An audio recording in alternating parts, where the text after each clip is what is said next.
கடந்த முறை நாம் சிந்திக்கும் பொழுது தானியேலின் புஸ்தகத்திலிருந்து நாம் சிந்தித்துக் கொண்டிருந்தோம். நம்முடைய தேவன், நாம் ஆராதிக்கிற தேவன் யாராக இருக்கிறார் என்று சொன்னால், அவர் தன்னில் தான் நிறைவுள்ள தேவனாக, பெர்ஃபெக்ட் அண்ட் கம்ப்ளீட் தேவனாக என்ன செய்கிறார்? இருக்கிறார். பரிபூர்ணமான தேவனாக இருக்கிறார். நம்முடைய பிதாவாகிய தேவனை குறித்து கர்த்தராகிய இயேசு கிறிஸ்துவானவர் மத்தேயு எழுதின சுவிசேஷம் 5வது அதிகாரத்தில் இப்படியாக ஒரு வார்த்தையை சொல்லுகிறார். என்ன சொல்லுகிறார்? மத்தேயு எழுதின சுவிசேஷம் அதனுடைய 5வது அதிகாரம் அதனுடைய 48வது வசனத்தை நாம் வாசிக்கலாம். பரலோகத்தில் இருக்கிற உங்கள் பிதா பூரண சர்க்குணராய் இருக்கிறது போல. பரலோகத்தில் இருக்கிற உங்கள் பிதா எப்படிப்பட்டவராய் இருக்கிறார்? பூரண சர்க்குணராய், பெர்ஃபெக்ட்டாக இருக்கிறார். பூரண சர்க்குணராக இருக்கிறார். இருக்கிறது போல நீங்களும் பூரண சர்க்குணராய் இருக்க வேண்டும் அப்படின்னு பூரண சர்க்குணராய் இருக்கிற தேவனுடைய குமாரனாகிய இயேசு கிறிஸ்து, அதாவது மாம்சத்தில் வந்த ஒன்றான மெய்தேவனாகிய கர்த்தர் சொல்கிறார். என்ன சொல்றாரு? உங்கள் தேவன், நீங்கள் ஆராதிக்கிற தேவன், பரலோகத்தில் இருக்கிற உங்கள் பிதா பூரண சர்க்குணராய் என்ன செய்கிறார்? இருக்கிறார். அதான் போன வாட்டி நம்ம சிந்திச்சோம். அவர் அப்சல்யூட்டாக இருக்கிறார். அவரை வேறு எதோடும் யாரோடும் நாம் என்ன செய்ய முடியாது? பொருத்தி பார்க்கவே முடியாது, ஒப்பிடவே முடியாது, இல்லையா? அவர் அப்படி இருக்கிறதுனால அவர் நம்மையும் எப்படி எக்ஸ்பெக்ட் பண்றாரு? அப்படியே இருக்கும்படியாக எக்ஸ்பெக்ட் பண்ணுகிறார். இதை தானியேல் புரிந்து கொண்டார். அதனால அவர் தன்னுடைய அடையாளத்தை, தான் தேவனுடைய பிள்ளை என்கிற அடையாளத்தை ஒருபோதும் யாருக்காகவும் எதற்காகவும் எந்த இடத்திலும் விற்று போடவோ சமரசம் செய்யவோ இல்லை. சமரசமே இல்லாத சத்தியமான ஒரு வாழ்க்கையை அவர் என்ன செய்தார்? வாழ்ந்ததை நாம் தானியேல் புஸ்தகத்தில் நாம் பார்த்தோம். அது ரொம்ப முக்கியமான ஒரு அம்சமாக நம்முடைய சபைக்கு, நமக்கு காணப்படுகிறது. ஏனென்றால் எபேசியருக்கு எழுதின நிருபம் 5வது அதிகாரத்துல இப்படியாக கர்த்தராகிய இயேசு கிறிஸ்துவினுடைய எக்ஸ்பெக்டேஷன், அதை குறித்து நாம் பார்க்கிறோம். அவருடைய எதிர்பார்ப்பு, சபை மேலே இருக்கக்கூடிய அவருடைய எதிர்பார்ப்பை பார்க்கும் பொழுது எபேசியருக்கு எழுதின நிருபம் 5வது அதிகாரம் 25ல இருந்து வாசிக்கலாம். ஆனா இப்போ நம்ம கவனம் ஹஸ்பண்ட்ஸ் மேல வேண்டாம், அதாவது கணவன்மார்கள் மேல வேண்டாம், கிறிஸ்து மேல வச்சு இந்த பகுதியை வாசிப்போம். 25ல இருந்து வாசிங்க. அப்படியே கிறிஸ்துவும் சபையில் அன்பு கூர்ந்து, கிறிஸ்துவும் சபையில் அன்பு கூர்ந்து தாம் அதை திருவசனத்தை கொண்டு தண்ணீர் முழுக்கினால் சுத்திகரித்து பரிசுத்தமாக்குகிறதற்கும் கரை திரை முதலானவைகள் ஒன்றும் இல்லாமல் பரிசுத்தம்னா என்னது? முற்றிலுமாக பிரித்தெடுக்கப்பட்டது, யாரோடும் எதோடும் எக்காரணத்தை கொண்டோடும் ஒப்பிட முடியாத அளவிற்கு வித்தியாசமானது. பரிசுத்தம் பரிசுத்தமும் பிழை இல்லாததும் மகிமையுள்ள சபையாக இந்த சபையை அவருக்கு முன்பதாக நிறுத்தி வைக்க வேண்டும் என்பதற்காக இந்த கர்த்தராகிய இயேசு கிறிஸ்துவானவர் தம்மை தாமே இந்த சபைக்காக என்ன செய்தார்? ஒப்பு கொடுத்தார். அப்ப கர்த்தராகிய இயேசு கிறிஸ்து எதற்காக சபைக்காக தம்மை ஒப்பு கொடுத்தாருன்னா, சபையை அவர் கழுவி சுத்தமாக்கி அதை பரிசுத்தமாக்கி, அதாவது உலகத்திலிருந்து வேறு பிரித்து, உலகத்திலிருந்து எந்தவித சூழ்நிலையிலும் உலகத்தோடு ஒப்பிட்ட முடியாத அளவிற்கு அதை வித்தியாசமான ஒரு பாடியாக மாற்றி, அதில் இருக்கக்கூடிய பிழைகளை எடுத்து போட்டு கரை திரை ஒன்றும் இல்லாமல் பரிசுத்தமும் பிழையற்றதும் மகிமையுள்ள சபையாக தனக்கு உண்பதாக நிறுத்தி வைக்க வேண்டும் என்பதற்காகவே தன்னைத்தானே அதற்காக ஒப்பு கொடுத்தார். இதைதான் நாம் கடந்த வாரம் சிந்தித்தோம். சமரசம் இல்லாத சத்தியமான ஒரு வாழ்வை நாம் வாழ வேண்டும், உண்மைக்காக நாம் நிற்க வேண்டும். ஏன் என்று சொன்னால், நாம் ஆராதிக்கிற தேவன் பூரண சர்க்குணராய் இருக்கிறார். He is absolute. He cannot be related. அவர் தன்னில் தான் நிறைவுள்ள பூரணராய் இருக்கிறபடினாலே அவரை ரிலேட்டிவாக என்ன செய்ய முடியாது. அதாவது அவரை வேறு எதோடும் ஒப்பிட்டு அவருடைய மகிமையை குறைத்து விட முடியாது. ஏனென்றால் ரோமருக்கு எழுதின நிருபம் 1வது அதிகாரத்துல அதை தான் பார்க்கிறோம். சத்தியத்தை அநியாயத்தினாலே அடக்கி வைக்கிற மனுஷருடைய பக்தியற்ற மனுஷர்கள் மேல தேவனுடைய கோபாக்கியம் ஏன் வருதான்? அவர்கள் அழியாத தேவனுடைய மகிமையை அழிவுள்ள ரிலேட்டிவாக மாற்றி விடுகிறார்கள். அழியாத தேவனுடைய மகிமையை அழிந்து போகும் பறவைகள், மிருகங்கள், ஊரும் பிராணிகள், மனுஷர் போன்றவர்களுக்கு ஒப்பாக என்ன செய்து விட்டார்கள்? மாற்றி விடுகிறார்கள். அப்சல்யூட்டாக இருக்கிறவரை ரிலேட்டிவாக மாற்றும் போது, அதாவது தன்னில் தான் நிறைவாக இருக்கிறவரை ஒப்பிடவே முடியாதவரை ஏதோடும் ஒப்பிட கூடாது என்பதுதான் அங்கே நாம் புரிந்து கொள்ள வேண்டிய விஷயம். அவருடைய பிள்ளைகளாகி இருக்கிற நாம் உலகத்தோடு நம்மை ஒப்பிட்டு பார்க்க வேண்டிய அவசியம் நமக்கு இல்லை. இந்த உலகத்துல யார் வேணா எப்படி வேணா வாழ்ந்துட்டு போட்டும், அவர்கள் எவ்வளவு உயரங்களுக்கு போட்டும், எப்படியோ வேணா ஆயிட்டு போதும், அவனை போல, அவரை போல, அந்த ராஜாவை போல, அந்த ஸ்போர்ட்ஸ் மேனை போல, அந்த ஒரு பிலாசபிக்கல் இந்த ஆளை போல, இந்த மனுஷனை போல, அப்படி அல்ல. நாம் ஆவிக்குரியவைகளை ஆவிக்குரிய கண்களோடு மட்டுமே நிதானிக்க வேண்டும். நாம் எதை எதோடு ஒப்பிட வேண்டும்? ஆவிக்குரியவைகளை ஆவிக்குரியவைகளோடு ஒப்பிட வேண்டும். எப்படி எங்க சொல்றாரு? 1 கொரிந்தியர் 2ஆம் அதிகாரத்துல சொல்றாரு பாருங்க. அப்போஸ்தலனாகிய பவுல் 1 கொரிந்தியர் 2ஆம் அதிகாரம் 14-13 இருந்து வாசிக்கலாம். அவைகளை நாங்கள் மனுஷ ஞானம் போதிக்கிற வார்த்தைகளாலே பேசாமல் பரிசுத்த ஆவி போதிக்கிற வார்த்தையினாலே பேசி ஆவிக்குரியவைகளை ஆவிக்குரியவைகளோட சம்பந்தப்படுத்தி காண்பிக்கிறோம். இங்க பவுல் சொல்றாரு, நாங்கள் ஆவிக்குரியவைகளை எதோடதான் சம்பந்தப்படுத்தி காமிக்கிறோம்? ஆவிக்குரியவைகளோடு சம்பந்தப்படுத்தி காமிக்கிறோம். ஒருவேளை நீங்கள் உங்களை ஒப்பிட வேண்டும் என்றால் யாரோடு ஒப்பிட்டுக் கொள்ளுங்கள்? ஒரு பேதுருவோடு ஒப்பிட்டுக் கொள்ளுங்கள். ஒரு ஆவிக்குரிய மனுஷனோடு உங்களை என்ன செய்யுங்கள்? ஒப்பிடுங்கள். உலகத்தில் இருக்கிறவனோடு உங்களை நீங்கள் ஒப்பிட்டு பார்க்க வேண்டிய அவசியம் உங்களுக்கு இல்லை. we are completely separated. இந்த உலகத்திலிருந்து நீக்கப்பட்டிருக்கிறோம், உலகத்திலிருந்து மாற்றப்பட்டிருக்கிறோம், உலகத்திலிருந்து பிரித்தெடுக்கப்பட்டிருக்கிறோம். நம்முடைய தேவன் பூர்ண சற்குணராய் இருக்கிறார். கர்த்தராகிய இயேசு கிறிஸ்து நாம் அவரை போல பூரண சற்குணர்களாய் இருக்க வேண்டும் என்று அவர் என்ன செய்கிறார்? நமக்கு அறிவுறுத்துகிறார். அப்ப நாம நம்முடைய தேவனுடைய ஸ்டாண்டர்ட் என்னன்றதை அறிந்திருக்கிறபடினாலே, நாம் அந்த தேவனுடைய பிள்ளைகளாக இருக்கிறபடினாலே தரம் குறையாமல் நாம் நம்ம என்ன செய்ய வேண்டும்? பார்த்து கொள்ள வேண்டியது அவசியமாய் இருக்கிறது. தரம் குறையாமல் என்ன செய்ய வேண்டும்? பார்த்து கொள்ள வேண்டியது அவசியமாய் இருக்கிறது. இந்த உலகத்து மனிதர்களோடு நம்ம ஒப்பிடும் பொழுது என்ன நடக்கிறது என்று சொன்னா, ஈஸியா நாம் என்ன செய்கிறோம்? அவர்களோடு நாம் ரிலேட் ஆகி விடுகிறதுனால அவர்கள் செய்யக்கூடிய விஷயங்களிலே நாமும் ஐக்கியப்படக்கூடியவர்களாக மாறி போகிறோம். அப்ப என்ன சொல்றேன்? நானும் மனுஷன் தானே பிரதர் என்கிற ஒரு வார்த்தையை சொல்லி அந்த நிலையிலிருந்து உங்களை காப்பாற்றி எடுத்து உன்னதங்களிலே உங்களை உட்கார வைத்திருக்கிற கர்த்தருடைய அந்த செய்கைய ஒரே வார்த்தையில என்ன பண்ணி விட்டுறோம்? குறைத்து போட்டு விடுகிறோம் இல்லையா? குறைத்து போட்டு விடுகிறோம். இதைத்தான் 2 பேதுருல பேதுரு இப்படியாக எழுதுகிறார். சமீபத்தில் எங்கேயோ அதை வாசிச்சோம், மறுபடியும் வாசிக்கலாம். 2 பேதுரு அதனுடைய 2ஆவது அதிகாரம் போன பைபிள் ஸ்டடியில வாசிச்சோம். ரைட். 2 பேதுரு 2ஆவது அதிகாரம் 20வது வசனத்திலிருந்து 22வது வசனம் வரைக்கும் வாசிங்க.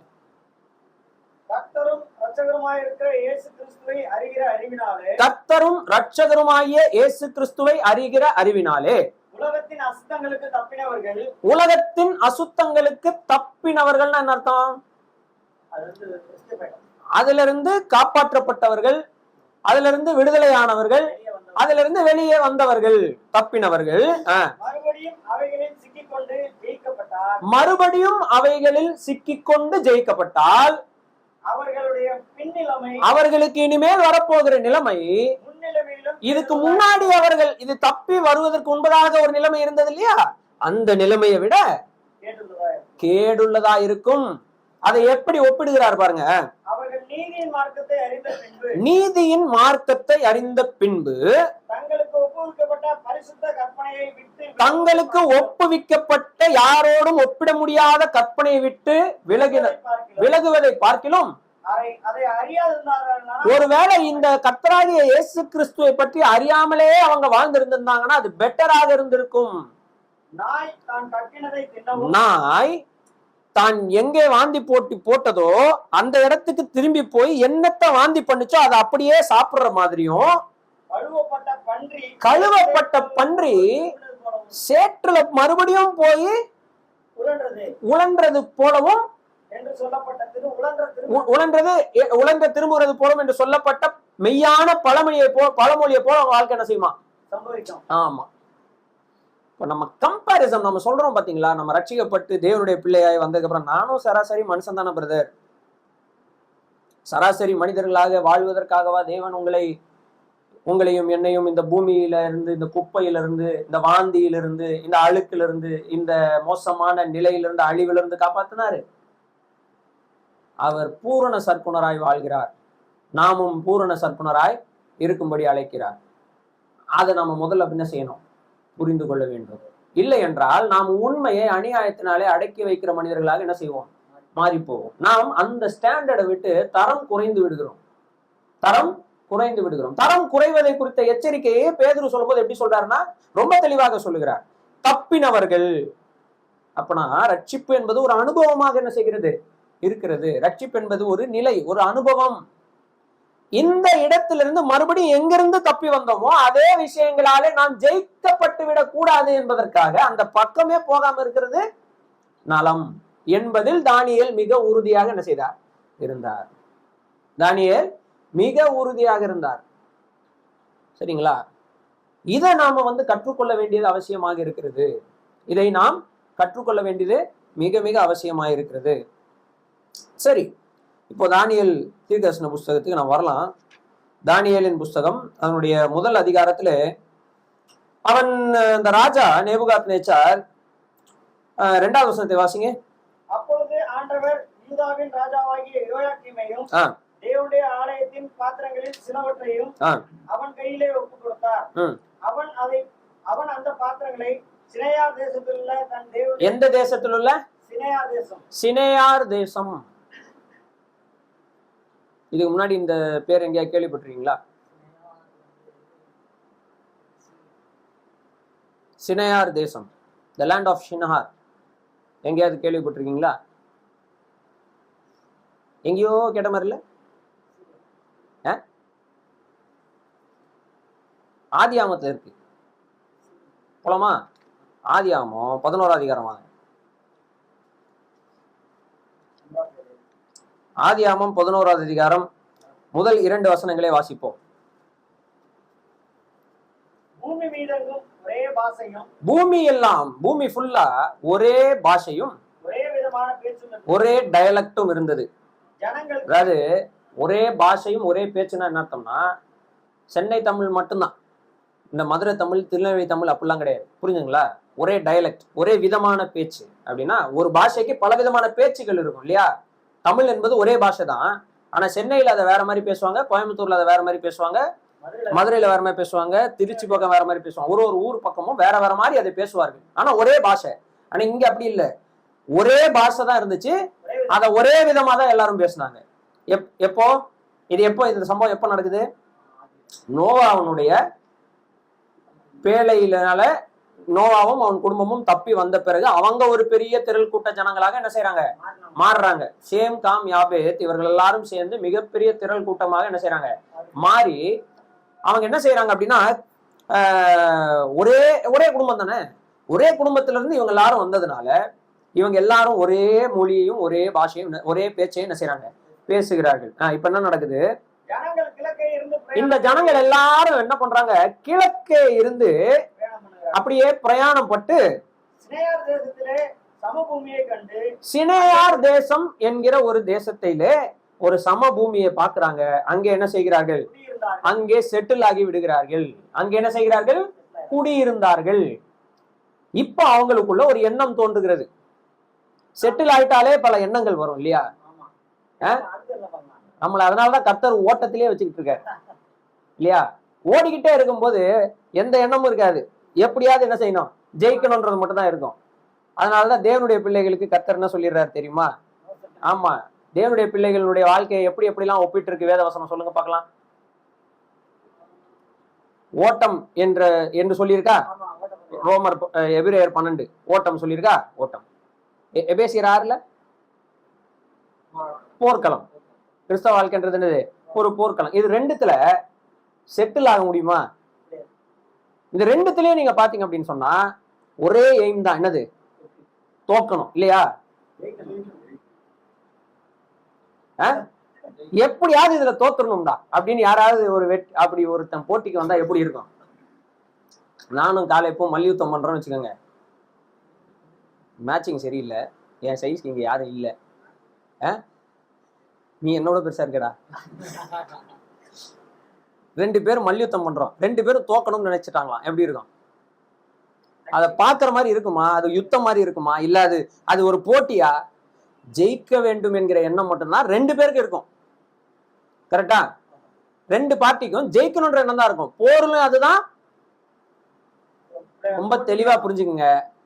உங்களை ஜெயிக்க விடக்கூடாது என்பதுல உங்கள் எதிரி மிக தெளிவாக இருக்கிறான். ஓட்டமா இருந்தாலும் சரி, யுத்தமா இருந்தாலும் சரி, நீங்க ஜெயிக்க கூடாதுன்றதுல யார் தெளிவா இருக்கா? எதிரி தெளிவா இருக்கான். ஆனா தோத்துறக்கூடாது அப்படின்றதுல நாம தெளிவா இல்ல. அங்கதான் பிரச்சனை ஆகுது. நாம் என்ன செஞ்சிடறோம்? சரி, நீ ரொம்ப ஆசைப்படுற, நம்ம ஆசைப்படுறதுனால தோக்குறோம். சொல்றதெல்லாம் கத்துட்டு என்ன சொல்றோம்? நீர் கொடுத்த ஸ்திரீ கொடுத்தால் சர்ப்பம் என்னை வஞ்சித்தது. ரைட். சோ என்ன பார்க்கறோம் அப்படின்னா, ஓடிக்கொண்டே கர்த்தர் நம்மளை ஏன் வைத்திருக்கிறாருன்னா, செட்டில் ஆயிட்டாலே நமக்கு பல உலகத்திலே மனுஷன் சொல்லி வச்சிருக்கான், idle mind is workshop of devil. அப்படின்னா என்ன சொல்றான்? வேலையே செய்யாம சும்மா இருந்தா உன் மூளை பிசாசனுடைய வேலை ஸ்தலமாக மாறி விடுகிறது என்று உலகத்திலே மனுஷன் என்ன செஞ்சிருக்கான்? சொல்லி வச்சிருக்கான். ஸ்கூல் படிக்கும்போது படிச்சது. Idle mind is a workshop of devil. Settle இவங்க செட்டில் ஆயிட்டாங்க. செட்டில் ஆனது உடனே என்ன நடக்குது? அவங்க மைண்ட் யோசிக்க ஆரம்பிக்குது. ஓகே, என்ன பண்ணலாம்? 3வது வசனம் வாசிங்க. அப்பொழுது அவர்கள் எல்லாரும் என்ன பண்றாங்க? செங்கலை அறுத்து அதை நன்றாக சுடுவோம்.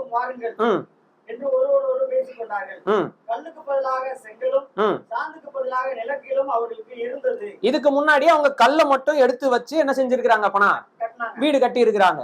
இப்ப அவங்க டெக்னாலஜி என்ன செய்யறாங்க? பயன்படுத்துறாங்க. என்ன பண்ணலாம்? செங்கல் அறுப்போம். செங்கல் அறுத்து அதை நல்லா சுடுவோம். அப்ப என்ன பண்ணலாம்? கல்லுக்கு பதிலா செங்கலையும் சாந்துக்கு பதில் என்ன பண்றாங்க? நிலக்கீழும் வைத்து நாம என்ன செய்யலாம்? கட்டடங்களை கட்ட ஆரம்பிக்கலாம். அதுக்கப்புறம் என்ன சொல்றாங்க பாருங்க, வாசிங்க. சோ ஃபர்ஸ்ட் ஒரு டெக்னாலஜியை கண்டுபிடிக்கிறாங்க. ரைட்டா? ப்ராசஸ் பாருங்க. அவங்க கர்த்தரால காப்பாற்றப்பட்டாங்க. பெரிய ஜனக்கூட்டமா என்ன செய்யறாங்க? மாறிட்டாங்க. பெரிய ஜனக்கூட்டமா மாறினவங்க அவங்க எந்த இடத்துல இருந்து பேழையை விட்டு வெளியே வந்தாங்களோ அங்க இருந்து கிழக்கு பக்கத்துல இருந்து அவங்க என்ன செய்யறாங்க? பிரயாணப்படுறாங்க. பிரயாணப்பட்டு சினையார் அப்படின்ற ஒரு சமபூமியை பாக்குறாங்க. பெரிய சமபூமி. அந்த சமபூமியில செட்டில் ஆகி விடுகிறார்கள். பிரயாணத்தை நிறுத்தி விடுகிறார்கள். இப்போ அவர்களுக்குள் ஒரு எண்ணம் தோன்றுகிறது, பல யோசனைகள் வருகிறது, பல டெக்னாலஜி என்ன செய்யுது?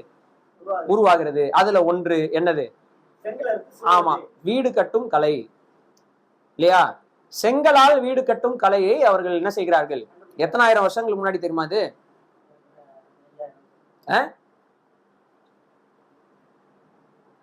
மோர் தென் 4000 இயர்ஸ். 4000 வருஷத்துக்கு முன்னாடி, 4000-5000 வருஷத்துக்கு முன்னாடி நடக்கிற சம்பவம். ரைட். இப்போ செங்கல் எடுத்து கட்டணும் ரெடியா இருக்காங்க. இந்த டெக்னாலஜியை கண்டுபிடிச்சிட்டாங்க. இப்ப இந்த டெக்னாலஜியை வச்சு என்ன பண்ணலாம் அப்படின்ன உடனே 4வது வசனத்துல அவங்களுக்கு வேற ஒரு எண்ணம் வருது. எதுக்கு நாம இப்படி பூமி ஃபுல்லா சிதறி போய்கிட்டு கஷ்டப்பட்டுக்கிட்டு நம்ம இங்க இருந்து பூமி எங்க என்ன செய்யணும்? போகணும். எதுக்கு நம்ம தேவன் சொன்ன மாதிரி பழுகி பெரிய பூமியை நிரப்பணும்? அவ்வளவு கஷ்டப்பட வேண்டிய அவசியம் இல்ல. நமக்கு அழகான ஒரு சமபூமி இருக்கிறது. ரொம்ப அழகா இங்க இருக்கிறது. நம்ம இங்க செட்டில் ஆயிட்டோம். இப்ப செட்டில் ஆனதுனால வீடெல்லாம் கட்டிட்டோம், டெக்னாலஜி கண்டுபிடிச்சிட்டோம். இப்ப என்ன பண்ணலாம் அப்படின்னா, என்ன பண்ணலாம்? ஒரு நகரத்தை கட்டுவோம். அதுக்கப்புறம்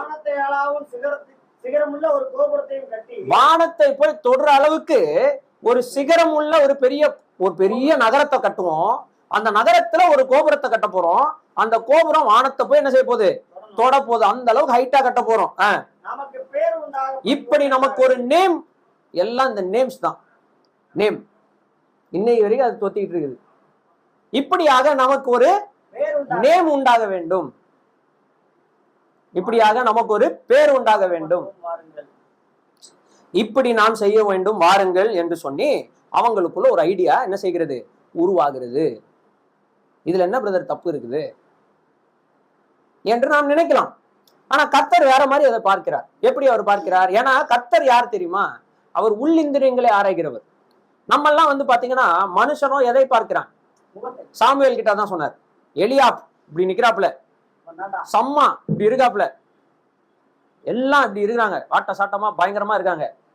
இவன் தான் கர்த்தரால தெரிந்தெடுக்கப்பட்டவன், அருமையா இருக்கிறான், என் முகத்தை பார்க்கும் போதே ராஜ கலை தெரிகிறது. கர்த்தர் சொல்லிட்டார், இவன் கிடையாது, இவன் கிடையாது, இவன் கிடையாது, இவன் கிடையாது. என்னடா ஒருத்தர் கூட கிடையாதுடா, அப்புறம் என்னத்துக்கு இந்த வீட்டுக்கு கூட்டு வந்தாங்க? வேறு யாராவது உனக்கு இருக்கிறார்களா? இருக்கான் ஒருத்தன், ஒரு பக்கம் ஆடு என்ன செஞ்சுட்டு இருக்கான், மேய்த்து கொண்டு இருக்கிறான். மனுஷனோ முகத்தை பார்க்கிறான், கர்த்தரோ இருதயத்தை பார்க்கிறார். இவ்வளவு நேரம் நம்ம வந்து மனுஷர்களுடைய அப்சர்வேஷனை படிச்சோம்.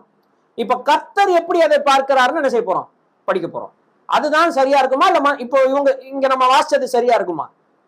இப்போ இவங்க வந்து ஒரு டெக்னாலஜி கண்டுபிடிக்கிறாங்க, ஒரு நகரத்தை கட்டுறாங்க, அதுல ஒரு சிகரத்தை உண்டாக்குறாங்க, ஒரு கோபுரத்தை உண்டாக்கணும்னு சொல்றாங்க. இதுல பெருசா பார்க்கும்போது நமக்கு ஒன்னும் பெருசா என்ன செய்யல, ஒரு தப்பும் தெரியல. ஏன்னா இது வந்து நம்ம சொல்றது. ஆனா இது எதனால இப்படி செய்கிறார்கள், ஏன் இப்படி செய்கிறார்கள், இதற்கு பின்பதாக இருக்கிற நோக்கம் என்ன அப்படின்னா, உள்நோக்கம். வெறும் பேர் மட்டும் இல்ல, பேர் பெருமை மட்டும் இல்ல, இதுக்குள்ள இன்னொரு நோக்கமும் இருக்குது. அது என்ன நோக்கம்னு யார் பார்க்கிறா? தேவன் பார்க்கிறார். அவர் சைட்ல இருந்து பார்க்கும்போது தெரிகிறது, தெளிவா தெரியுது, இவங்க என்னத்துக்கு இந்த வேலையை பண்றாங்கன்னு தெரியுது. அது என்னன்னு அவர் சொல்றாரு, வாசிப்போம். கட்ட விட்டாரு, கட்டுறது என்ன செய்யல, தடுக்கல, கட்டுறதை அலோவ் பண்ணிட்டார். இவங்க கட்டுவதை பார்ப்பதற்கு எங்கேயோ வாசமர் இருக்கா? இப்படிதான் முதல்ல ஒரு தோட்டத்துல இறங்கி வந்து மனுஷனை பாக்குறதுக்கு என்ன செய்தாரு, வந்தார். அங்க வந்து பார்த்தா மனுஷனை காணும். ஏண்டா எங்கடா போனேன்னு கேட்டா, நான் வந்து நிர்வாணியா இருக்கிறதுனால என்ன செஞ்சுட்டேன், ஒளிந்து கொண்டேன். டேய், உன்னை நிர்வாணின்னு சொன்னது யாரா? உன்கிட்ட எவன் சொன்னான்? யார் உங்ககிட்ட சொன்னது நீ நிர்வாணின்னு?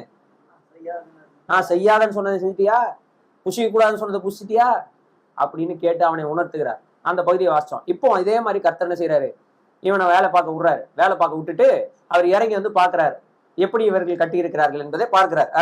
அப்பொழுது கர்த்தர், இதோ ஜனங்கள் ஒரே கூட்டமா இருக்கிறார்கள், ஜனங்கள் இப்போ ஒரே கூட்டமா இருக்கிறார்கள், அவர்கள் அனைவருக்கும் ஒரே பாஷையும் இருக்கிறது, அவர்கள் இதை செய்ய தொடங்கினார்கள், இப்பொழுதும் தாங்கள் செய்ய அவர்கள் இப்பதான் இதை ஸ்டார்ட் பண்ணி இருக்கிறாங்க, அவர்கள் இதை செய்ய தொடங்கினாங்க. This is only the beginning of what they will do. தமிழ்ல அது சரியா இல்ல. அவர்கள் இதை செய்ய தொடங்கினார்கள். அவங்க இப்ப மனுஷங்க வந்து இது ஸ்டார்டிங் தானா, என்னது இப்பதான் ஸ்டார்ட் பண்ணிருக்காங்க நேம். இதுக்கு மேலேயும் இது என்ன செய்வாங்க, கண்டினியூ பண்ணிக்கிட்டே இருப்பாங்க. அடுத்து சொல்றாரு, இப்பொழுது தாங்கள் செய்ய நினைத்தது ஒன்றும் தடைபட மாட்டாது என்று இருக்கிறார்கள். இப்போ தாங்கள் என்ன நினைக்கிறார்களோ அதை செய்வது ஒருவராலும் தடை பண்ண முடியாது என்று அவர்களே என்ன செய்கிறார்கள், நினைத்து கொண்டார்கள். இங்க பிரச்சனை அதுதான். இந்த சினையார் தேசம் தான் பிற்காலத்துல பாபிலோன் என்று என்ன செய்யப்பட்டது, அழைக்கப்பட்டது. இப்ப அதே சினையார் தேசத்துக்கு தான் யார் வரா, எல்லாம் coming back to the original. எங்க இருந்து துரத்தி விட்டாரோ அங்கேயே இப்ப திரும்ப வராங்க, அடிமையா வராங்க. அதே சினையார் தேசம், அதே நகரம், அங்க கோபுரம் இருக்கு. அந்த பாபேல் அப்படின்ற பேரு இப்ப அந்த பட்டணத்துக்கு பாபிலோன் என்று என்ன செய்யப்பட்டிருக்கு, மாற்றப்பட்டிருக்கு, வைக்கப்பட்டிருக்கு. பாபேல் என்கிறது அந்த டவருக்கான பேரு, பட்டணத்தினுடைய பேர் என்னது, பாபிலோன். இந்த பாபிலோனுக்கு ராஜாவா இப்ப யார் இருக்கா, நேபுகாத் நேச்சார் இருக்கிறாரு. இப்போ நம்ம என்ன செய்யலாம், தானியேலுக்கு வந்துடலாம். இப்போ நம்ம பார்த்துக்கிட்டு இவ்வளவு நேரம் படிச்ச விஷயம் என்ன அப்படின்னா, பாபிலோனுடைய கோட்பாடு என்ன, பாபிலோனுடைய கோட்பாடு என்ன, எதினால் பாபிலோன் உருவானது, சினையார் பள்ளத்தாக்கு சினையார் சமபூமியில எந்த கோட்பாட்டினால் பாபிலோன் உருவானது, அந்த பட்டணமும் அந்த கோபுரமும் எதினால் உருவானது. தேவன் பட்டணத்தையும் கோபுரத்தையும் இடிக்கவில்லை, மனிதர்கள் பேசும் பாஷையை மட்டும் தான் என்ன செய்தார், தாறுமாறாக்கினார். அந்த பாஷையை பேசினவன் அங்க இருந்துட்டான். மீதி 69 ஜாதி என்ன செஞ்சுட்டான், 69 தேசமும் தனியா பிரிந்து போய் 70 தேசங்களாக பூமி முழுசு என்ன செஞ்சாங்க, சிதறடிக்கப்பட்டு விட்டார்கள். இங்க நின்னா பாருங்க, கல்தேய தேசத்துல, அதுல இருந்து ஒருத்தனை தான் கர்த்தர் அழைச்சாரு. யாரு, ஆபிராம். ஆபிராமை அங்கிருந்து தான் தேவன் என்ன செய்கிறார், அழைக்கிறார். இதே சினையார்ல தான், இதே ஊர் தான், இதே கல்தேய பட்டணத்துல அங்க இருந்து என்ன செய்யறார், அழைக்கிறார். இப்ப அந்த இடத்துக்கே திரும்பி என்ன செய்யறாங்க, வராங்க. அவங்க மூதாதையர் இடத்துல எங்க இருந்து போனார்களோ, எங்க திரும்ப போக மாட்டேன்னு ஆபிரகாம் சொன்னாரோ அதே இடத்துக்கு அடிமைகளாக இப்ப என்ன செய்யறாங்க, இவர்கள் போகிறார்கள், ஆபிரகாமின் சந்ததி போகிறார்கள். அதை சுட்டி காட்டுவதற்கு தான் இந்த வார்த்தையை அங்க பயன்படுத்துகிறார். சினையார் தேசத்தில் உள்ள அப்படின்ற வார்த்தையை சொல்லுவதற்கான காரணம், நாங்க டக்குன்னு நம்ம மைண்ட் எங்க போய் டிங்குன்னு அடிக்கணும், பாபேல்ல போய் அடிக்கணும். ஏன்னா அந்த பட்டணம் உருவானதனுடைய கோட்பாடு என்ன என்ன என்ன பிலாசபியில அந்த பட்டணம் உருவாதுன்னா, மேன் சென்ட்ரிக் பவர், மனிதனை மையப்படுத்திய ஒரு ஒரு ஒரு அதிகாரம், மனிதனை மையப்படுத்தும் அதிகாரம். ஆனா தானியேல் எப்படிப்பட்ட அதிகாரத்திற்கு கீழே இவ்வளவு நாள் வாழ்ந்து வந்தான் அப்படின்னா, தேவனை மையப்படுத்திய ஒரு அதிகாரத்தினால் உருவான தேசத்தில் வாழ்ந்து கொண்டிருந்த தானியேல் இப்போ மனிதனை மையப்படுத்தி உண்டான அதிகாரத்தினால் உருவான ஒரு தேசத்திற்கு அடிமையா என்ன செய்கிறான், வருகிறான். மனிதன் தன்னை மையப்படுத்தி உருவாக்கியதுதான் பாபேல். மனிதன் தனக்கு ஒரு பெயர் உண்டாக வேண்டும் என்று விருப்பப்பட்டதுதான் பாபேல். மனிதன் தன்னுடைய பெருமையினால் தன்னை மையமாக வைத்து அங்க கர்த்தர் சொல்றாரு, அவர்கள் செய்ய நினைத்ததை தடைப்படாது என்று எண்ணிக்கொண்டார்கள். நீங்க பிரச்சனை என்ன தெரியுமா, ஒரே ஒருத்தர் செய்ய நினைத்தது மட்டும்தான் தடைப்படாது. அது யாரு? கர்த்தர். வசனம் இருக்கா இல்லையா? கர்த்தர் செய்ய நினைத்தது தடைப்படாது. வசனம் இருக்கா இல்லையா? இருக்கு. ஆனா மனுஷன் என்ன நினைத்து கொண்டான், நான் செய்ய நினைப்பதை என்ன செஞ்சிட முடியாது, யாரு தடுக்கிறான்னு பாத்துக்கலாம். நம்ம எல்லாம் ஒன்னா இருக்கோம், ஒரே பேரு, ஒரே லாங்குவேஜ், ஒரே மாதிரி பேசுவோம். வாங்க நம்ம என்ன செய்வோம், பட்டணத்தை கட்டுவோம், கோபுரத்தை கட்டுவோம். இங்க பட்டணத்தை கட்டுவது கோபுரத்தை கட்டுவது பிரச்சனை இல்லை. அவர்கள் இருதயத்துக்குள் இருந்த அந்த தீங்கான எண்ணம் தான் பிரச்சனை. அங்கதான் கர்த்தர் கை வைக்கிறார். என்னது? நம்ம நினைச்சத நாம செஞ்சு முடிக்கிறோம்டா, யாராலையும் இதை என்ன செய்ய முடியாது, தடை பண்ண முடியாது. இந்த கோட்பாடு இன்று வரை இந்த பூமியில் இருக்கிறது. இதற்கு பேர் தான் மெட்டீரியலிசம். இது வெறும் நாத்திகர்களிடத்தில் மட்டும் இல்லை, அவர்கள் இதை பெருவாரையாக வெளியில சொல்லுகிறார்கள். எந்த கடவுளும் உன்னை தேடி வரமாட்டான்டா, நீ தான்டா உன்னைக்கு பாத்துக்கணும், உன் வாழ்க்கை உன் கையில், நீ தான் என்ன செய்யணும், எல்லாத்தையும் செய்யணும், யாரும் உனக்கு எதுவுமே செய்ய மாட்டாங்க. இதெல்லாம் கேட்கறதுக்கு கரெக்டா இருக்கிற மாதிரியே இருக்கும். நான் நினைச்சதை என்ன செஞ்சு முடிச்சிருவேன். ஆமா, நான் ஒரு தடவை முடிவு பண்ணிட்டேன்னா, ஆமா, அவர் பேச்சு அவரே என்ன செய்ய மாட்டாரு, கேட்க மாட்டார். இதெல்லாம் இங்க இருந்து ஆரம்பிக்கல, எங்க இருந்து ஆரம்பிச்சிருக்கு? ஆமா, பாபேல்லே ஆரம்பிச்சாச்சு, ஆதியாகமம் 11 ஆரம்பிச்சிருச்சு. மனிதனுடைய நம் எல்லாருக்குள்ளும் இருக்கக்கூடிய கிறுக்குத்தனமே இதுதான். என்ன தெரியுமா, நம்ம ஒரு பிளான் பண்ணிடுவோம், நம்மளே நினைச்சிருவோம். என்ன நினைச்சுப்போம், யாரு தடை பண்ண முடியாது அப்படின்னு நம்மளே நினைச்சுப்போம்.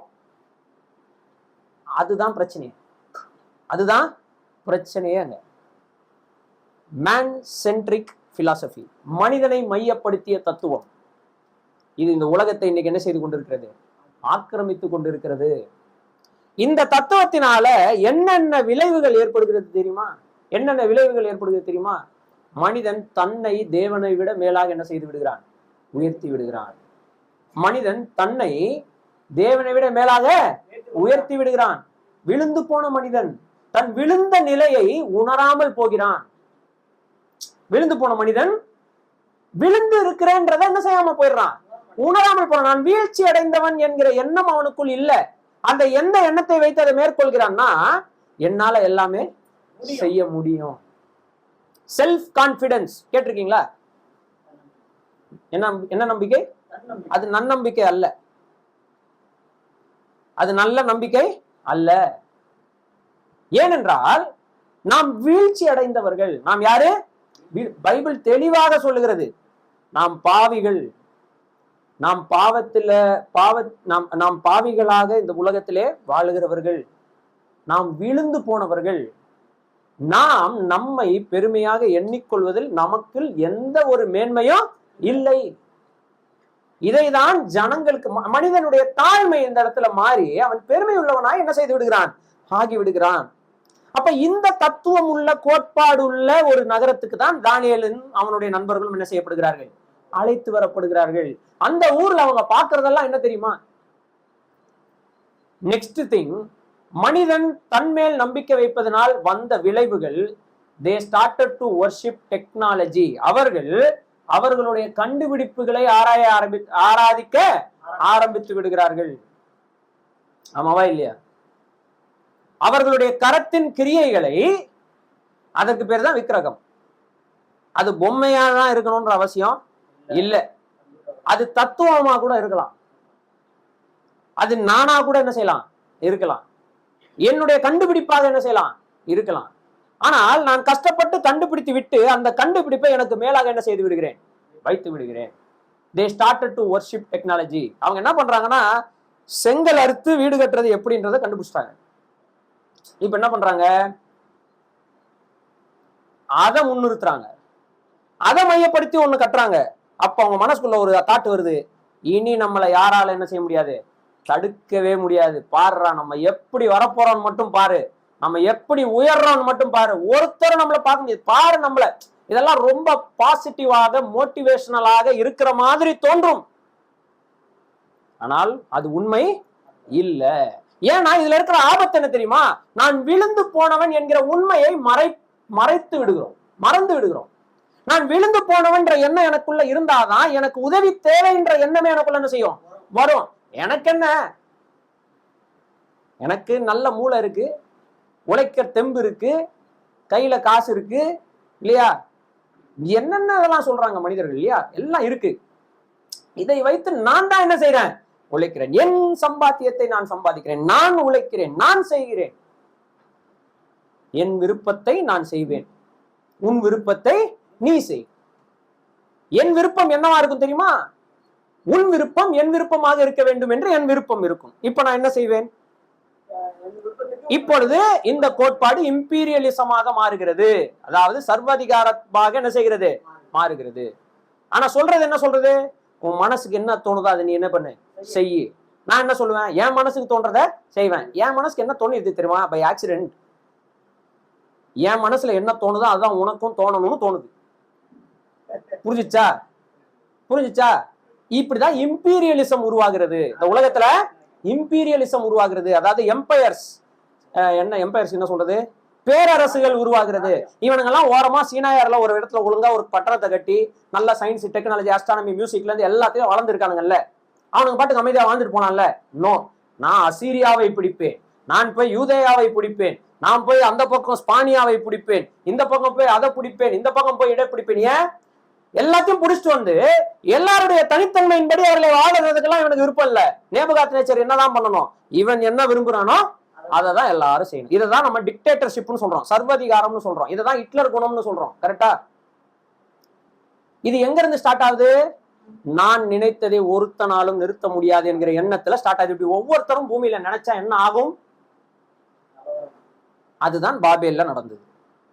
என்ன நடந்ததுன்னா, பாச தாறுமாறான உடனே இவன் என்ன நினைக்கிறான்னு இவன்கிட்ட கன்வே பண்ண முடியல, அவன் என்ன நினைக்கிறான்னு என்கிட்ட கன்வே பண்ண முடியல. அவன் நினைச்சதை அவன் செய்ய ஓடுறான், நான் நினைச்சதை நான் செய்ய ஓடுறான், எல்லாரும் பிரிஞ்சு 70 தேசங்கள் ஆயிட்டோம். புரிஞ்சுச்சா?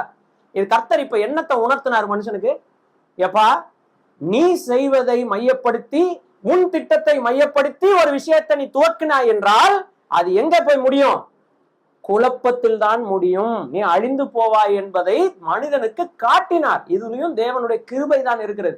இதை நம்ம ஆளுங்க உலகத்து மனுஷங்க இதை தூக்கி கொண்டு வருவார்கள். என்ன சொல்லுவார்கள் பாத்தீங்களா, கடவுள் வந்து மனுஷன் வளர்றதுக்கு யாருக்கு பிடிக்கல, கடவுளுக்கு பிடிக்கல, அவர் என்ன நினைக்கிறாரோ அதை தான் மனுஷன் செய்யணும்னு ஆசைப்படுறாரு. என்ன தப்பு இருக்கு? ஆளாளுக்கு ஒண்ணு நினைச்சுக்கிட்டு அவன் விருப்பத்தின்படி வாழ்றது கரெக்டா இருக்குமா, இல்ல எல்லாரும் ஒரே ஒருத்தர் அவர் நம்மால் உருவாக்கப்பட்டவருடைய விருப்பத்தின்படி வாழ்றது பெட்டரா இருக்குமா? எது வந்து வளர்ச்சியை தரும் சொல்லுங்க, நீங்க தான் சொல்லுங்க. ஐயா மாரே, அம்மா மாரே, சின்னவர்களே, பெரியவர்களே, எல்லாரும் கேட்கிறேன், நான் சொல்றது புரியுதுங்களா இல்லையா? நான் என்ன கேட்கிறேன், நம்ம எல்லாருக்கும் ஒரு விருப்பம் இருக்கும், நம்ம விருப்பத்தின்படி எல்லாரும் வாழணும்னு எல்லாருமே நினைக்கிறது சரியா இருக்குமா? இல்ல நம்ம எல்லாரும் இதை விட்டுருங்க, நம்ம உருவாக்கின ஒருத்தர் இருக்காரு, அவர் நம்ம மேல, நம்ம வாழ்க்கை மேல ஒரு பர்பஸ் வச்சிருக்காரு, நோக்கம் வச்சிருக்காரு, அதன்படி வாழ்ந்துட்டு போவோம், அப்படி இருக்கிறது. இது ரெண்டுத்துல எது வளர்ச்சியை தரும்? மனுஷனுக்கு அறிவெல்லாம் நல்லா இருக்கா இல்லையா?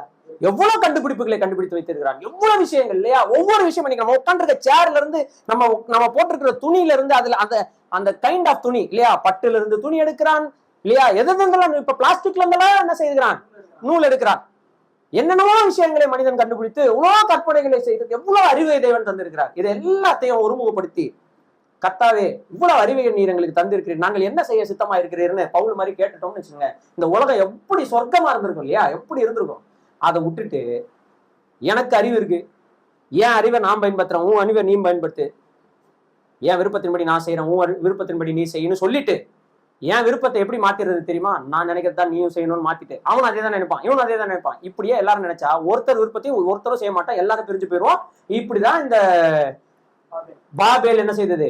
பிரிந்தது. ஆனா கர்த்தராகிய இயேசு கிறிஸ்துவானவர் இந்த பூமிக்கு வந்தார். அவர் என்ன செய்தார் என்று சொன்னால், ஒரு வித்தியாசமான ஒரு முயற்சியை அவர் செய்தார். ரொம்ப வித்தியாசமான ஒரு முயற்சி. அவர் என்ன பண்ணாருன்னா பாருங்களேன்,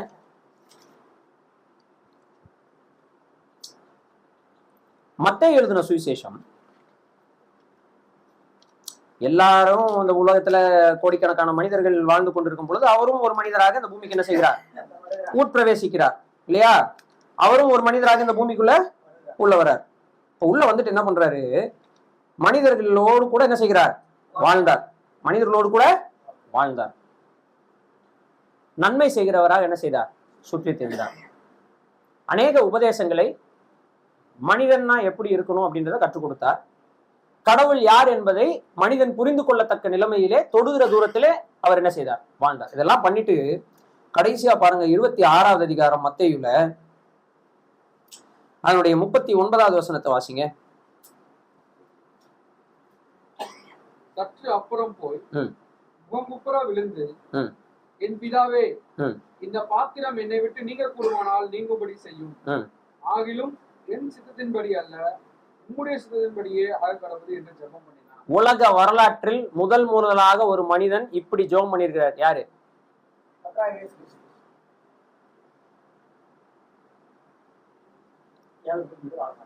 அப்படியே ஆதியாகமம் 11 என்ன பார்த்தோம்?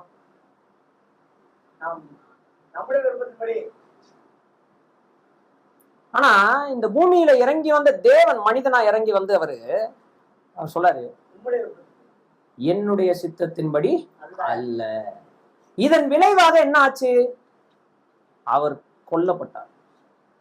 அவர் சோலி முடிஞ்சு.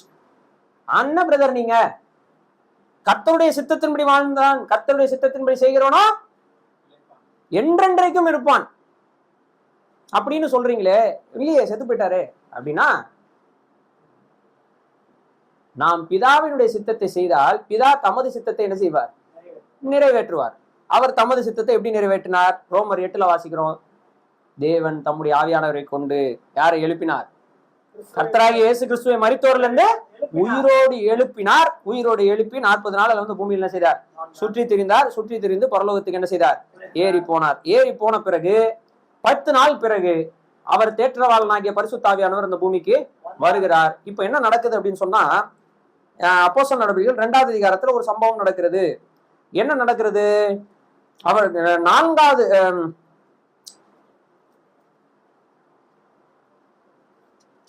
2வது அதிகாரத்தை முதல் வசனத்துல இருந்து வாசிங்க. பெந்தேகோஸ்தே அப்படின்னா என்ன அர்த்தம்? பெந்தேகோஸ்ட் அப்படின்னா கிரேக்க மொழியில 50 என்ற அர்த்தம். என்னது? பென்டானா 5, கோஸ்டேனா மல்டிப்ளிகேஷன் ஆஃப் 10. பென்டகோஸ்ட் அப்படின்னா 50. 5ஐ 10ஆல பெருக்குதல். அது என்னது? 50, 50. பென்டகோஸ்டே. ஓகே. அப்ப ஹெக்ஸாகோஸ்டேனா என்னது? ஹெக்ஸாகோஸ்டேனா என்னது? 60. சரிங்களா? ஓகே. இப்ப புரிஞ்சிச்சுல உங்களுக்கு? அதான் பென்டகோஸ்டேனா. நம்ம மைண்ட்ல நிறைய வரும். அக்கினி, மலை, இடி, மின்னல், ஆமா, அது புகை, அதெல்லாம் இல்ல. பென்டகோஸ்டேனா என்னது? 50. 50 days 40 days அவர் இந்த பூமியில வாழ்ந்தாரு. 10 days கழிச்சு பரிசுத்த ஆவியானவர் வராரு. 50வது நாள் பென்டெகோஸ்தே நாள்.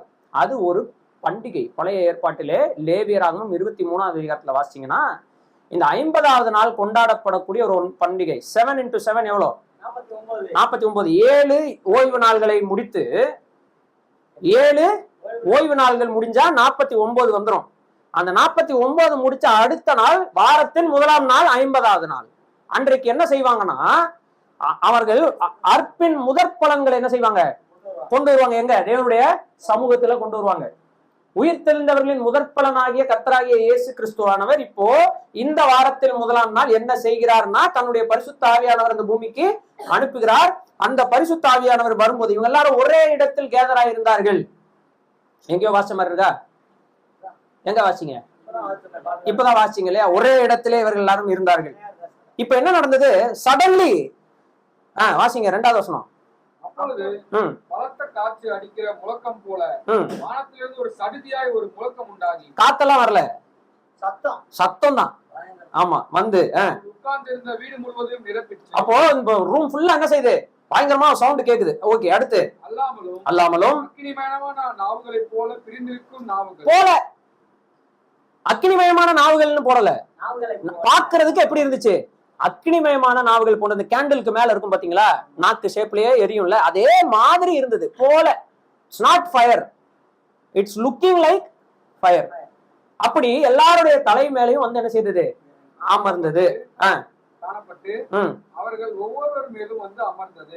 அவர்கள் எல்லாரும் பரிசுத்த ஆவியினால். இப்போ என்ன நடக்குதுன்னா, பரிசுத்த ஆவியானவரா இருக்கிறார். வரது யாருக்கும் தெரியாது. கரெக்டா? பார்க்க முடியாது. இப்போ யோவான் சாணகன் கேட்கிறான், இவர் மேலதான் ஆவியானவர் இறங்குறாருன்னு எனக்கு எப்படி தெரியும்? அப்ப கர்த்தர் சொல்றாரு, இவர் மேலதான் ஆவியானவர் இறங்குறாருன்னு உங்களுக்கு ஒரு அடையாளம் காமிக்கிறேன். அது என்னன்னா, புறாவின் வடிவத்தில் அவர் இறங்கி வந்து ஒருத்தர் மேல உட்காருவாரு. நீ என்ன பண்ணணும்? அவர் தான் மேசியான்னு சாட்சி கொடுத்துடணும். அதுக்காக தான் புறாவின் வடிவத்துல அவர் என்ன செய்யப்படுறாரு. அது வெறும் உலகத்துல யாரும் பார்க்கல. யாருக்கு மட்டும் தான் அது அடையாளம்? யோவானுக்கு மட்டும் தான் அடையாளம். ஊர்ல இருக்கவங்க எல்லாரும் புறா வந்து அவர் மேல உட்கார்ந்த மாதிரி அங்க போடல. அது யோவானுக்கு அடையாளம். அந்த மாதிரி பரிசுத்த ஆவியானவர் வந்து இவர்கள் எல்லார் மேலும் இருக்கிறார் அப்படின்னு முதலாக உலகத்துல இப்படி ஒரு சம்பவம் நடக்கும்போது, ஒரே இடத்தில் கூடி இருக்கிற ஜனங்களுக்கு நடக்கும்போது தெரியணும்ல வெளியில. அதுக்காக ஒரு உருவகம், அக்னிமயமான நாவுகள் போன்ற நாவுகள் யார் மேல வந்து இறங்கி இருக்குது? எல்லாரு மேலயும் வந்து உட்கார்ந்துருக்கு. அப்போ என்ன செய்யறாங்க? பரிசுத்த ஆவியினால் முழுவதுமாக நிரப்பப்பட்டு ஒவ்வொருவருக்கும் தேவன் என்னென்ன வரத்தை தந்தாரோ, கிஃப்ட தந்தாரோ, அவர்கள் வேற பாஷைகளில் பேச தொடங்கினார்கள். என்னென்ன பாஷை? இப்ப என்ன நடக்குது? சடனா ஊர்ல இருக்கிற எல்லாம் ஒரே வீட்டுல ஒரு 120 பேருக்கு மேல நிறைய பேர் கேதர் ஆயிருக்காங்க. எல்லாரும் தலையிலயும் வந்து இந்த இப்படி வந்து உட்கார்ந்து இருக்கு. பரிசுத்த ஆவியானவர் எல்லாரையும் நிரப்பி இருக்கிறார். இவங்க எல்லாரும் சீஷர்கள் ஒரே இடத்துல கேதர் ஆயிருக்காங்க. இவங்க எல்லாரும் என்ன பண்றாங்க? ஒரே பாஷையை பேசுறது ஸ்டாப் பண்ணிட்டாங்க. இவ்வளவு நேரம் எந்த பாஷையில தான் பேசிட்டு இருந்தாங்க? ஒரே பாஷையில பேசிட்டு இருந்தாங்க. அதுவும் கலிலேய பாஷையை பேசிட்டு இருந்தாங்க. அப்படின்னா என்ன அர்த்தம்னா, ஒரே விதமான பேச்சை பேசி கொண்டிருந்தாங்க. கூடியிருந்தவங்க எல்லாரும் யாருதான்? கலிலேயர்கள். அதாவது எபிரேய மொழியிலேயே கலிலேயா மாதிரி ஒரு மாதிரி பேசுவாங்க, சமாரியால ஒரு மாதிரி பேசுவாங்க, யூதேயால ஒரு மாதிரி பேசுவாங்க. 3 டைலக்ட் இருக்கு. அந்த மாதிரி இவங்க கலிலேயர்கள். பேச்சில இருந்தே கண்டுபிடிக்கிறாங்க இவங்க யாரு? கலிலேயர்கள் இல்லையா? பாக்குறோமா இல்லையா? எங்க அப்போஸ்தலர் நடவடிக்கைகளை வாசிங்கன்னா அவங்க பேசுறது பார்த்துட்டு இவங்க கலிலேயர்டா. எங்க பேதுருவை கண்டுபிடிச்சிருமே அந்த லேடி என்ன சொல்லும்? ஏய், உன் பேச்சிலே தெரியுது நீ கலிலேயன், நான் கூட தான் இருந்தேன் அப்படின்னு சொல்றோம். பேச்சை வச்சு கண்டுபிடிங்க. அப்ப இவங்க எல்லாரும் கலிலேயர்கள்.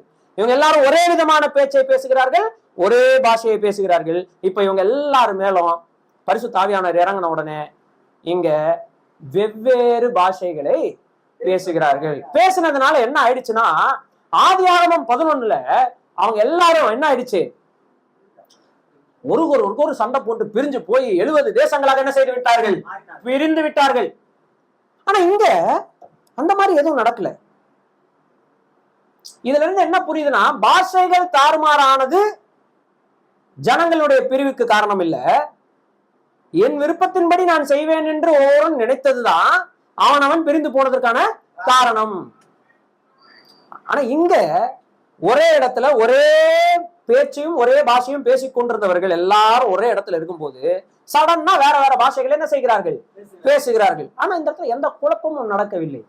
எப்படி குழப்பம் நடக்கவில்லை என்று தெரிந்து கொள்ளலாம்? வாசிங்க. அப்படியே வாசிங்க. கீழே இருக்கிற சகல தேசத்திலும் இருந்து வந்த தேவ பக்தியுள்ள யூதர்கள் அப்பொழுது எருசலேமிலே வாசம் பண்ணினார்கள். இப்ப என்ன புரியுது உங்களுக்கு?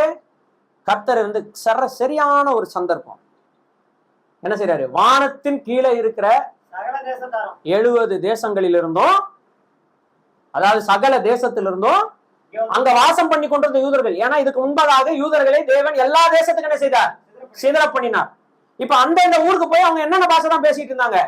அந்தந்த பாஷை தான் பேசிட்டு இருந்தாங்க. இல்லையா? உங்களுக்கு தெரிஞ்சவங்களே யாராவது ஃபாரின்ல இருப்பாங்க, சரிங்களா? ஏதாவது கல்யாண காட்சிக்கு ஊருக்கு வந்தாங்கன்னு வச்சுக்கோங்க, தமிழ் பேசினா புரியும், ஆனா அவங்க பேசினா எப்படி என்னதான் பேசுவாங்க? இங்கிலீஷ் தான் பேசுவாங்க இல்லையா? ஹாய் ஹவ் ஆர் யூ அப்படின்வாங்க. நான் நல்லா இருக்கேன் அப்படின்னு நம்ம சொன்னாங்கன்னா oh that's right super wonderful அப்படின்னு தான் சொல்லுவாங்களே தவிர, இல்லைன்னா ஒரு வேளை பேச ட்ரை பண்ணா ரொம்ப நல்லா இருக்கியா சூப்பர் இப்படிதான் பேசுவாங்க. நான் என்ன சொல்ல வரேன்னா, போய் பல ஜெனரேஷனா அங்கேயே தங்கினவங்க அந்த பாஷையை தான் என்ன செய்யறாங்க? பேசுகிறார்கள். வழிபாட்டு மொழியாக மட்டும் எபிரேயத்தை அவர்கள் என்ன செய்தார்கள்? வைத்திருந்தார்கள். பேச்சு மொழியாக அவர்களுக்கு எபிரேயம் இல்லை. இப்படி இருக்கிற சூழ்நிலையில அவங்க எல்லாரும் இங்க இருக்கிறாங்க. இப்போ என்ன நடக்குதுன்னா 6வது வசனம், அந்த சத்தம் உண்டான போது, எந்த சத்தம்? இடிமுழக்கம் போன்ற ஒரு சத்தம். இவர்கள் எல்லாரும் பேசுற சத்தம் உண்டான போது கூடி வந்து தங்கள் தங்கள் பாஷைகளிலே அவர்கள் பேசுகிறதை அவரவர் கேட்டபடினாலே கலக்கமடைந்தார்கள். எல்லாரும் பிரமித்து ஆச்சரியப்பட்டு ஒருவரை ஒருவர் பார்த்து, யாரு?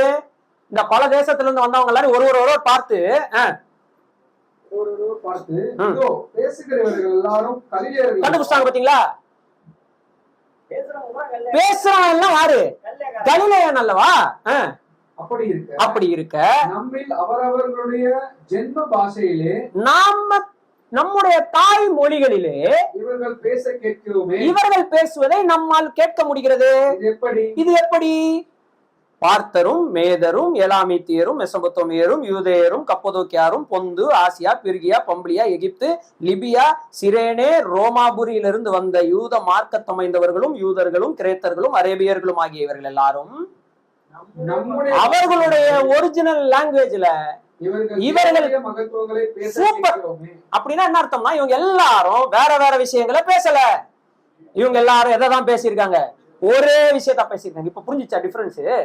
அங்க பாஷா தார்மாரான ஒண்ணு எல்லாருக்கும் ஒரு ஆசை இருக்கு, அவன் ஆசையா பேசுறான், எவனுக்கு எதுவும் புரியல.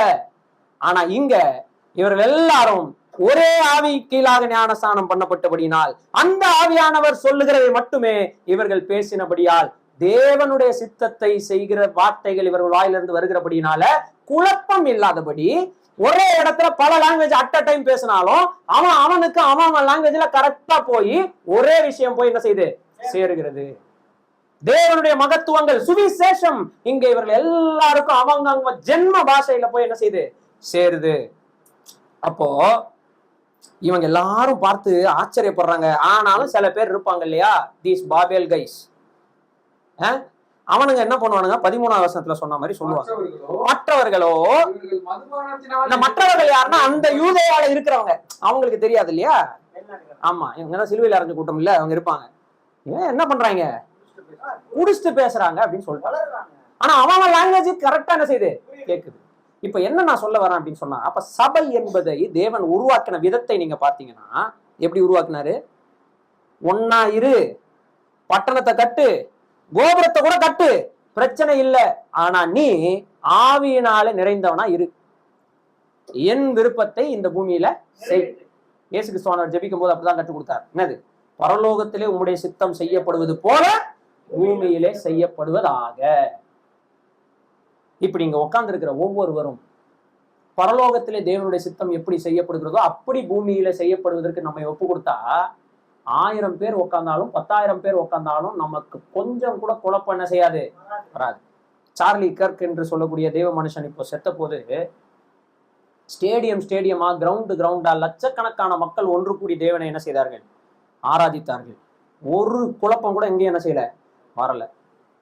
இப்ப கூடினவங்க எல்லாம் அவங்க பேரை காமிக்கணும்னு ஆசைப்பட்டு இருந்தாங்கன்னா என்ன வந்திருக்கும்? தேசமே உடைஞ்சு போயிருக்கும். கரெக்டா? அது பாபேல், இது சபை. நாம இருக்கிறது சபை. இங்க பாபேல் என்ன செய்யக்கூடாது? இருக்கக்கூடாது. என் விருப்பம், உங்கள் விருப்பம், எல்லாத்தையும் குழி தோண்டி புதைச்சிட்டு கர்த்தாவே உம் விருப்பம், உம் விருப்பம். இந்த புவிதானிலே உம் விருப்பம் பூரணமாகட்டுமே. இந்த புவிதானிலே உம் விருப்பம் பூரணமாகட்டுமே. ஐயா வாழ்க வாழ்க, உம் நாமம் வாழ்க. ஐயா வாழ்க வாழ்க, உம் நாமம் வாழ்க. தேவனுக்கே மகிமை,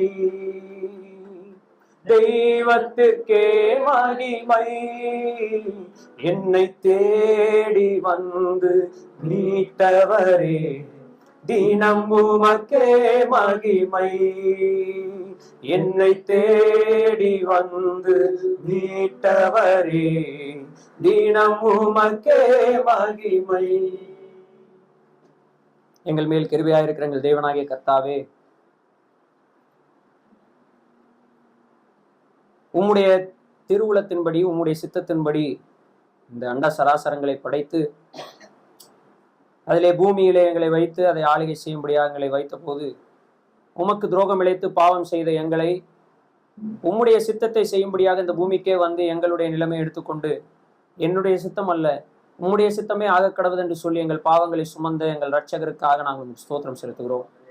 அவர் அப்படி சுமந்து இந்த ஜீவனை எங்களுக்காக கொடுத்தபடினாலே இன்றைக்கு நாங்கள் பிழைத்திருக்கிறவர்களாக, அவரோடு கூட உயிரோடு எழுந்தவர்களாக, பரிசுத்த ஆவியானவரை உள்ளத்தில் பெற்றவர்களாக, அவருடைய ஆளுகையின் கீழ் நடக்கும்படியாக எங்களை வைத்திருக்கிறீரே. பூரண சற்குணராகிய உம்மை போல நாங்களும் பூரண சற்குணராக இருக்க வேண்டும் என்பதற்காகவே அதற்காக ஸ்தோத்திரம். நாங்கள் இவ்வளவு நேரம் கேட்டபடி நாங்கள் பாபையிலாக இராமல் சபையாக, நாங்கள் பலதரப்பட்ட மக்கள் தான், பல்வேறு பிரிவுகளில் இருந்து வந்தவர்கள், பல்வேறு பேக்ரவுண்ட்ல இருந்து வந்தவர்களா இருந்தாலும் எங்களுக்குள் ஒரே ஆவி இருக்கிறபடினாலே, உம்முடைய ஆவியானவர் இருக்கிறபடினாலே அவருக்கு செவி கொடுக்கிறவர்களாய் நாங்கள் தொடர்ந்து வாழ்ந்து உம்முடைய நாமத்தை மகிமைப்படுத்த, அந்த முதல் நூற்றாண்டு சபையிலே உம்முடைய மகத்துவங்களை அந்த ஊரார் பேச கேட்டார்களே, அப்படி நாங்கள் பேசுவது உம்முடைய மகத்துவமாக இருக்க வேண்டுமே. எங்களை சுற்றி எங்கள் வாயிலிருந்து வருகிறதை கேட்கிறவர்கள் உம்முடைய மகத்துவங்களை கேட்கிறவர்களாய் இருக்க வேண்டுமே. அதற்கு எங்களை தாழ்த்துகிறோம். சபை அப்படி வளர்ந்து செல்ல உதவி செய்யும். கர்த்தராகிய இயேசு கிறிஸ்துவின் நாமத்திலே ஜெபிக்கிறோம் நல்ல பிதாவே, ஆமென்.